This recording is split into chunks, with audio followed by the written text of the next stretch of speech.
Hello Media.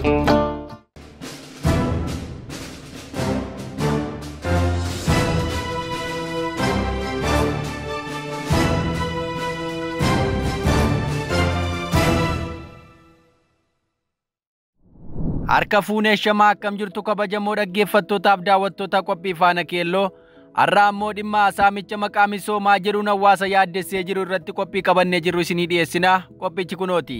Oromiyaa keessatti maqaa misoomaan buqqaatiin hawaasa irra ga'u yeroo irraa yerootti dabaluun ala furmaata dhabeera.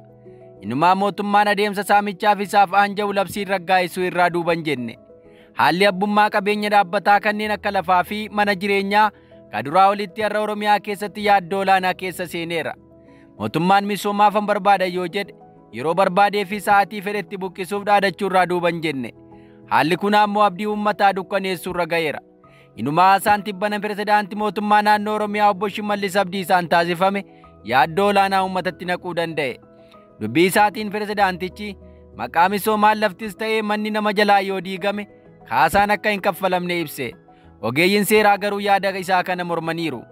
Dadhabbii yeroo dheeraa umurii isaa walakkaa itti fixuun horata namni tokko walitti qabate mootummaan maqaa misoomaa jedhuun akka barbaadetti kaasaa tokko malee harkaa fudhachuu akka danda'u dubbiin kun akeeka. Burga nama mana nama jibba irraa qabanii irraa fedhan daandii bahaa jechuun diigsisuudhaaf haalli aanja'eeraa jechuudha. Kun ammoo uummataaf addatti ammoo mormitoota mootummaatiif balaa olaanaa ta'utu himame. Mootummaan qaama rukutuu barbaade akka fedhetti haleeluuf haala aanjeffachuu isaa dubbiin kun agarsiisa. Haalli kun inumaa hawaasa yaaddoo saamamuu qabeenyaa qabuuf qormaata hamaa ta'uu himameera. Magaalaa keessatti maqaa misooma jedhuun abbaa barbaadan irratti mana diiganii bakkeetti hambisuun akka danda'amu labsii tibbana caffee irratti taasifameen agarsiifame. Obbo Shimallis Abdiisaa mootummaan naannichaa kana booda pirojektoota naannicha keessatti raawwatu kamiifuu beenyaa namoota dhuunfaaf akka hin kaffalle yaa'ii caffee tibbana taa'een beeksiseera. Kana booda beenyaa namoota dhuunfaaf hin kaffallu jedha. Dubbii isaatiin pirezidaanti Shimallis gaaffii miseensonni caffee Oromiyaa pirojektoonni misoomaa naannoo Oromiyaa keessatti hojjetamaa jiran harkifachuu wal qabatee kaasan ilaalchisuun deebii yoo kennan pirojektoota maallaqa gibiraa fayyadamuun beenyaa olaanaa kaffaluun fedhii misoomaa uummataa guutuu hin dandeenyu jedhaniiru.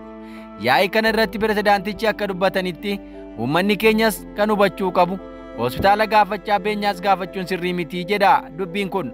Ammaa booda siin kaffalluu kana dura siin kaffallee jedha haasaa isaa kanaan. Fedhiin misoomaa akka guutamuu danda'u pirojektoonni beenyaa irraa bilisa ta'anii yoo hojiirra oolan qofa jechuunis jabeessee dubbate. Akka fakkeenyaattis bu'uuraalee misoomaa akka dirree xiyyaaraa, misooma jallisii, hospitaalaa fi kaan gaafataa yeroo misoomaawwan ijaaramuuf jalqabaman beenyaa gaafachuun wal'aa jechuunis dubbate. Kana miseensonni caffees ta'ee hawaasni ilaaluu akka qabu ibsa. Gama biraatiin beenyaa ilaalchisuun manneetii murtee kan hammate saamicha qindaa'atu gaggeeffamaa jira akka jedhu dubbiin kun mootummaan tarkaanfii hadhaawaa akka fudhatus akeekeera. Pirezidaantichi kana ka dubbate yoo ta'u mootummaan pirojektoota misoomaaf beenyaa akka kaffalu seeraan dirqama ta'a. Haalli dubbii pirezidaantii naannichaa qondaalonni mootummaa magaalaa Oromiyaa keessatti akka barbaadaniif fedhanitti lafa saamuuf haala aanjessaa jedhamee yaadda'ame. Harka qalleessii lafa irra jiraatu abdataa ture maqaa misoomaan lafa isaa dhabuu ka dandeessisu akkasuma qabeenya guddaa dhangalaasee namni magaalaatti mana ijaarratu maqaa misooma jedhuun ka'uu akka danda'u haasaa kanarraa hubatama. Haalli kun guutuu Oromoo biratti mufannaa fi yaaddoo olaanaa ta'uu isaatu barame. Ogeeyyiin seeraa hedduun dhimmi kun balaa akka qabu itti walii galu. Inumaa haasaan kun heera seerota biyya keessaa fi idil addunyaa haalaan kan faalleessudha jedhame.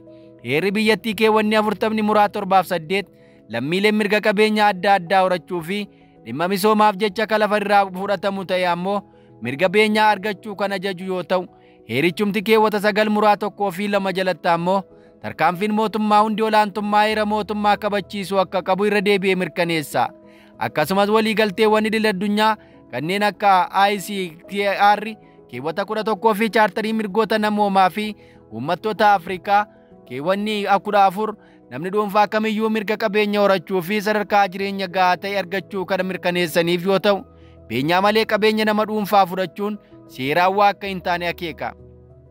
Haaluma kanaan seeronni sadarkaa biyyaatti jiran labsii lakkoofsa 1161 ka bara 2019 labsii fooyyee lakkoofsa 1336 bara 2024 fi dambii dhimma kana abbaa lakkoofsa 472 ka bara 2020 adeemsa beenyaa kan ibsuu fi dhimmoota kamiin utuu hin daangeffamin tumaalee dirqisiisoo ta'anii ibsamanii jiraachuu qaamoleen seeraa miidiyaa hawaasaan qoodaniiru.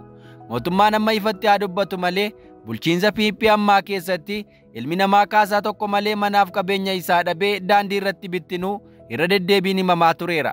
Misooma daandii fi kaaniin wal qabatee wayitaa hawaasa buqqaasan haadha hiyyeessaaf harka qalleessa mana jireenyaa qofa qabu harka duwwaatti hambisuun jiitessuu isaanii yeroo hedduu himama. Haalli kun ammas cimee akka itti fufu dubbiin miilanaa akeekeera. Sodaan kanaa uummata haalaan naasisuu isaas qophii kanaan isinii himuu feena. Egaa dhaggeeffattoota qophii faana keelloo qophiin dhimma kana ilaalchisuun qindeeffanne kanan gaammaa dhaggeeffattan ture waan nu dhaggeeffattaniif galatooma.